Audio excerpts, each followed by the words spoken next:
there are a number of reports from law enforcement that their infrared systems are not able to pick these objects up.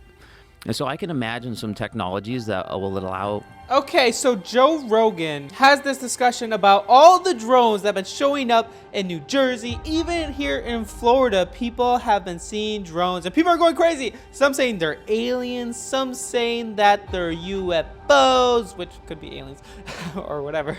Some saying they're just drones, you need to be quiet. Some say that they're trying to find very, very deep down intelligence, or they're trying to find nuclear weapons. So let's get right into it. I'm excited to react to Joe Rogan. That's not the indications I'm receiving.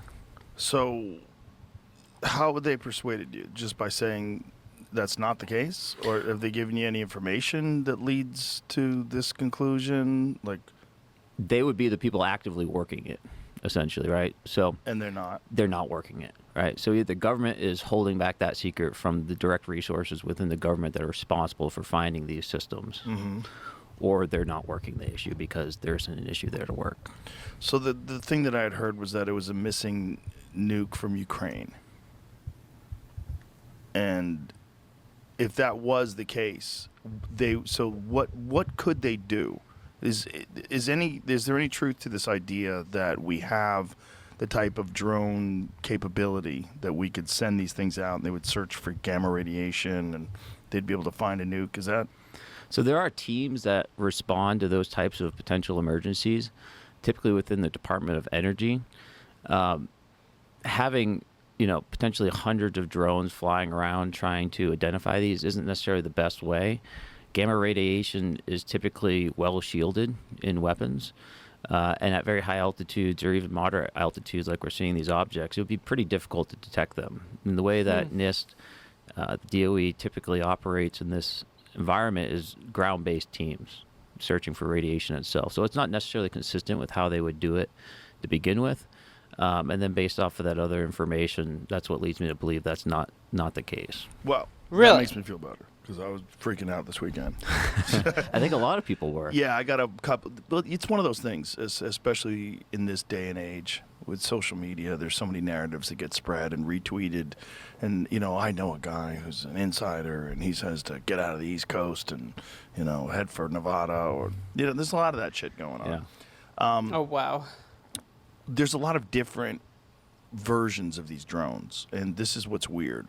If they weren't ours, if they're not ours, you would think that they could just track them and find out, well, where are they landing, who's got them, how are they being used, is it RFI, like radio frequency, is it some sort of a different technology that's allowing them to pilot these things, like what is it? Yeah. They'd be able to tune into that and figure it out, right? So how come no one's been arrested? How come no one's been caught? How come they haven't, tracked these things down to the source? Yeah, so there's a lot of good questions there. Let me back up by starting with the fact that this started about 2 years ago, at least. So but not like this. A little bit like this. Really? So, in this volume? not in this volume. That's the differentiator right there. But so Langley Air Force Base, you might be familiar with the fact that they had drone incursions of an unknown type, unknown origin last year. Right. That happened during about a 2.5, 3 week period right before Christmas. Right where we are now. That also happened the year before over Langley. Unknown objects operating over the base. They couldn't tell where they were going. They were unprepared for them. Same period of time, 2-3 weeks before Christmas. This is year 3, right? And they were expecting them to come again for third year in a row over Langley. And there was, some effort put forward to be able to better understand these when they came back. And they did come back, but they came back in a much wider swath, right? Now we have them all over New Jersey, all the way up to Massachusetts. And it's hard to tell exactly with the quality of the reporting right now because it seems to be, the bigger this story gets, the more people are just looking up and seeing anything. What? So it's always around Christmas and apparently the third time every year. Is it Santa Claus getting ready to give his presents? What in the world? This is crazy. I did not know that. I don't think it's demons though. Demons are spiritual beings. Can they manifest and come into reality and people can see them? Yes, but are they still physical, tangible things that we can touch and feel? I don't know. Pointing it out. But, there are reports from Texas to Florida to California, Ohio, Minnesota, Pennsylvania. I mean, it's not just New Jersey itself, it seems. And even the Wright-Patterson Air Force Base was shut down for a drone incursion just this last Friday, a couple of days ago.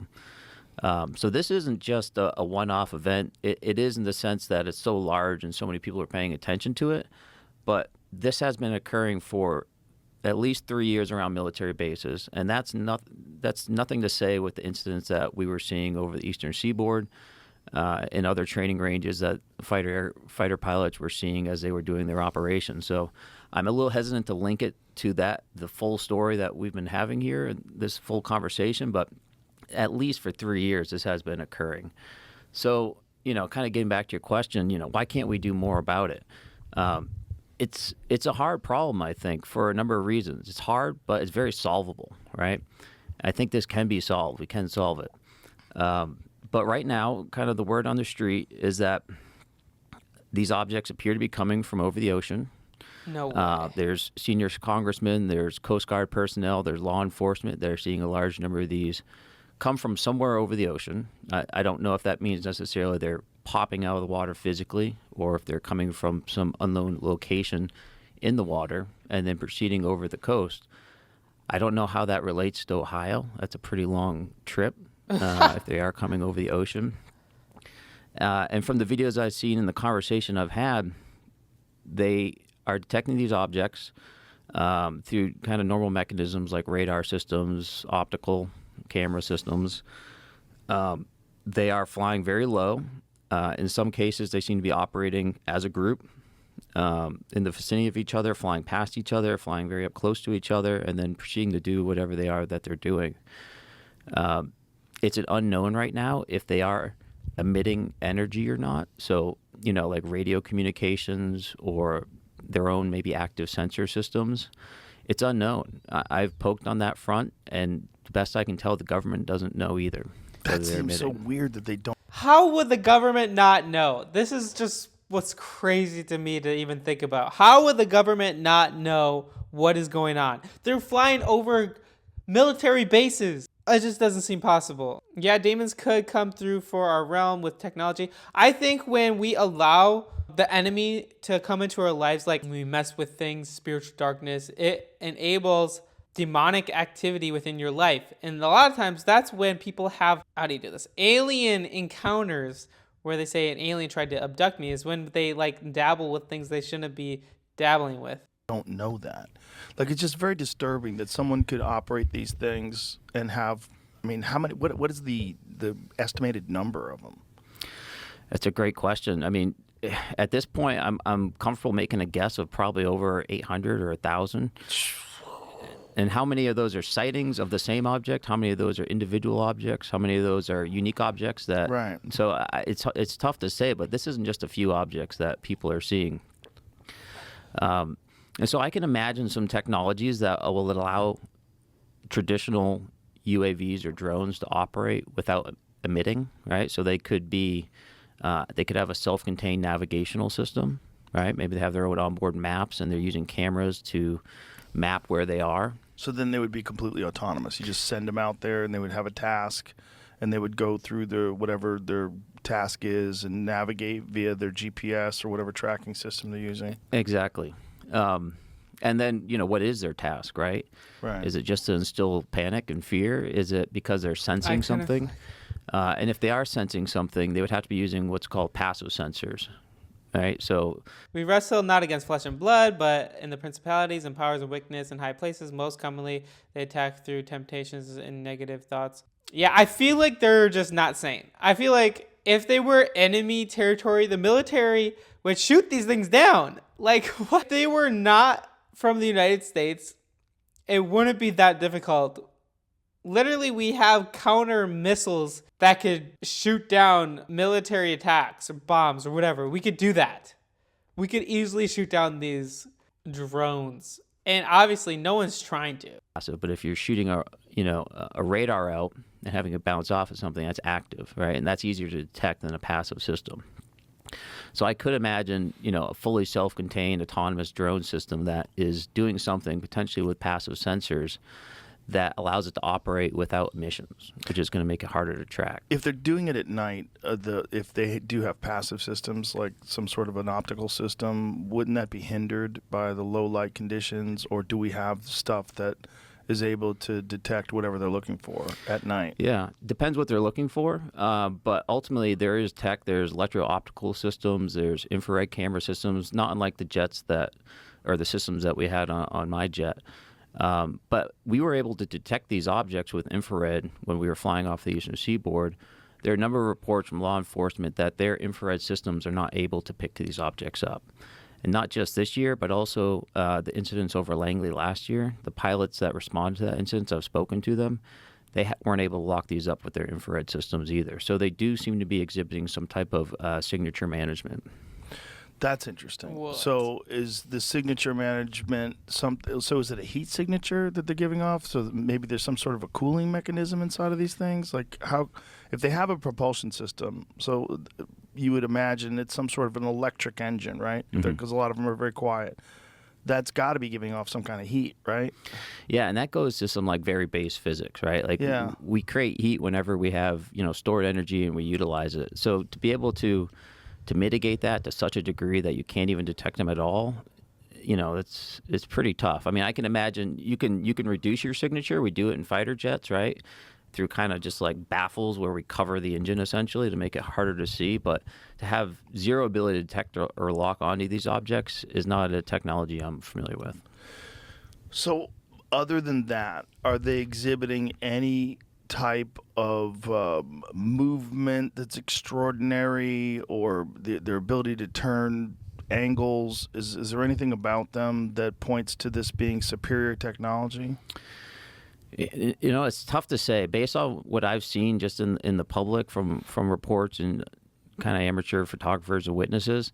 Some of them do seem to be making pretty sharp turns. I wouldn't call them like physics breaking turns, but they don't seem to be operating like a normal aircraft, right? So they're down low. They're 'Cause making they're a drone. what appear to be pretty high G turns, maybe like 3, 4, 5 G turns at relatively low air speeds, which is indicative of them having a pretty significant power supply, right? Anytime you turn like that, you're burning energy essentially. So for them to be able to make these high G maneuvers and then remain in the area for another 5 or 6 or 7 hours and still have the battery life or whatever's propelling them, to then go over the ocean to a point where they're untrackable. Again, I'm not really familiar with that type of capability either. Yeah, it's the thing that disturbs me is not just that this is happening. There's so many drones and all these people are seeing them. It's happening for so long and nothing has been done. There's no, they're not scrambling jets to try to meet these things and follow them and track them. They're not shooting them down. They're not. It's just we appear so vulnerable because of this. Mm-hmm. Because if these are ours, or if these are people just fucking around and it's not a threat, okay, great. But why is it so prevalent? Like, why are there so many of them, and why have there been nothing that these people that are trying to investigate this have been able to do that's effective to put a stop to this? So there's some laws in this country that are a little bit antiquated when it comes to dealing with situations like this. So my understanding is right now these things are operating mostly in what's called Class G airspace, which is really low. It's away from airports. Not all, of course, right? They're over bases. So They're over LaGuardia. Yeah. But here's I think where a lot of the trouble's coming in from. I think the government has to make the presumption at this point, based off the feedback from the DoD and others, that if this is not a foreign adversary, then we have to make the assumption that it's a U.S. citizen that's operating these. Because of that, they essentially need a warrant in order to wiretap these. What? Yeah. Even with the Patriot Act? That's the feedback I'm receiving. That's the legal limitation. Come on. They don't even need a warrant to get into my phone. Get the fuck out of here. I don't buy that. Well, That's whether crazy. it's the reality So they're saying, the reason why they're not doing anything because they don't have a warrant. But that doesn't make sense. If you're flying it over places that you're not supposed to, you get arrested. Like someone said, you're not allowed to do certain stuff, and therefore you can do something about it. or not, that's how they're proceeding, right? And so to overcome that, there's like a 120-page report that needs to be filed all the way up to the Deputy Attorney General of the United States in order to even intercept these signals that they may or may not even be emitting, to be able to determine where they're going. And so I think that's one part of what's like slowing down this whole investigation. On the other hand, for base commanders, they have limited authorities to protect their base, but when they do, they need to submit basically a request all the way up to the Secretary of Defense. All right, so now you have this like super politically charged situation with a lot of risk of objects flying over the U.S. If they take action and shoot one of these down, even with the Secretary of Defense's permission, they're on the hook if that thing takes out a school bus or otherwise damages someone's property. Or kills somebody. Yeah. Jamie, can you just do a quick That's search? crazy. Have there been drones that have been shot down? I haven't seen anything. There's a story from what today is this? 2 days ago. New Jersey lawmakers were having a press conference asking if the government could shoot one down so they can inspect it. So, I'm assuming they haven't shot one down if they're asking to shoot one down that day, Ha! Wow. What do you guys think in the chat? Because this is absolutely amazing. But one thing that I do know, I feel like it has been driving a lot of fear into a lot of people's lives, or like worry. And this is something that is not okay. I don't think this is something that we should be fearing and trembling and always be so worried about it, Because at the end of the day, God has not given us a spirit of fear, but a power, love, and sound mind. And we can go to him and not be worried. Whatever the outcome is, God is still in control. All right, 2 Timothy 1:7 says, "For God has not given us a spirit of fear and timidity, but of power, love, and self-discipline." So, guys, I encourage you to go to Jesus during this very, very strong, crazy times in our life. And I pray that you will go to him. If you haven't decided to follow Jesus for the first time, I encourage you to do that below. Click the description, and it will help you decide to follow Jesus.